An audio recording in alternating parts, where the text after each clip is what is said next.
Okay, so this video is about all of the different menus and toolbars that are in this pane. This is what you'll see as soon as you open up a brand new project. Remember to save your project first, and also remember that Audacity doesn't automatically save for you, so please hit Command S often. It will save you a lot of trouble. In Audacity, you can see all of your toolbars. If you go to View, Toolbars, most of the toolbars are selected. This is what the standard view looks like. You can move each toolbar around, but I want to quickly go through them. This right here is what we call the Playback Toolbar. This is if you have tracks in this audio track window. This would be full of tracks if I had imported things. This is where you can play them or stop them or pause them or record something new. One common problem is that if you have paused a track, then you can't edit anything. So make sure if Audacity is being weird and won't let you edit, that you're on stop and not pause, and that could solve your problem.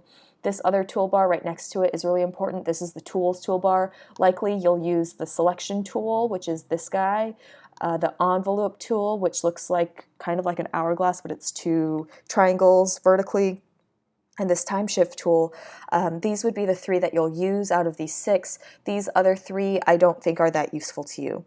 Next, we have input and output for audio. So input would be like microphones. Are you using your computer's mic? Are you using a Rode Lav mic like I currently am?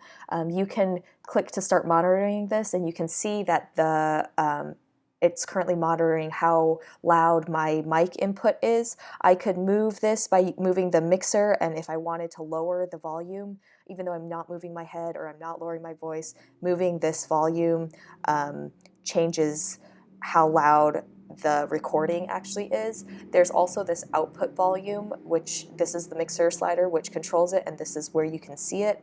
You'll be able to see that if you have tracks in here that you're trying to play. I'm going to lower this a little bit.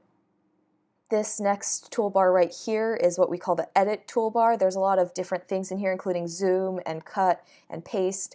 If I had tracks, this is what you could use to edit your different tracks, but I do think that your hotkeys are more useful to you, so you're not using your mouse for everything. This right here is the Transcript toolbar. It's helpful to you if you want to go through and see how well you've edited, say like 5 minutes of your podcast. Instead of spending 5 minutes to listen to a 5-minute chunk, you can potentially increase the playback speed so you sound kind of chipmunky, so you can see to make sure that there's no gaps or any problems with it. And if you're not listening to a particular section but you're just trying to get a glimpse of the whole thing, this could be useful to you.